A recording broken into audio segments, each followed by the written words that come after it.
শুভ দুপুর বন্ধুরা। আজ শুক্রবার, তা চলুন শুক্রবারের মধ্যাহ্নভোজনের থালিতে কি কি আছে একবার দেখে নিই। আজকে শুক্রবারের মধ্যাহ্নভোজনের থালিতে করেছি চাল কুমড়োর ঘন্ট। এটা শুকনো লঙ্কা, তেজপাতা, গোটা জিরে ফোড়ন দিয়ে একটু আদা জিরে বাটা দিয়ে করেছি। দিয়ে একটু কষিয়ে নিয়ে জল ঢেলে দিয়ে একটু লবণ মিষ্টি দিয়ে একটু নামানোর আগে ঘি গরম মশলা দিয়ে নামিয়েছি। আর এদিকে করেছি মোচার ঘন্ট, ওটাও ওইভাবে নিরামিষভাবে করেছি। সাদা ভাত নিয়েছি আর ইলিশ মাছটা খুব সুন্দর, ডিমলো ইলিশ, তাই সুন্দর করে সর্ষে পোস্ত দিয়ে ভালো করে মাখা মাখা করে একটু ঝাল করেছি ইলিশ মাছের।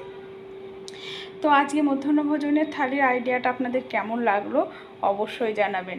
আর প্লিজ আমার চ্যানেলটাকে সাবস্ক্রাইব করে আমার সঙ্গে থাকবেন।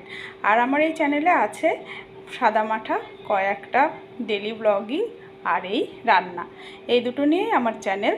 অবশ্যই আমার চ্যানেলটাকে সাবস্ক্রাইব করে আমার সঙ্গে থাকবেন। সবাই সুস্থ থাকবেন, সাবধানে থাকবেন।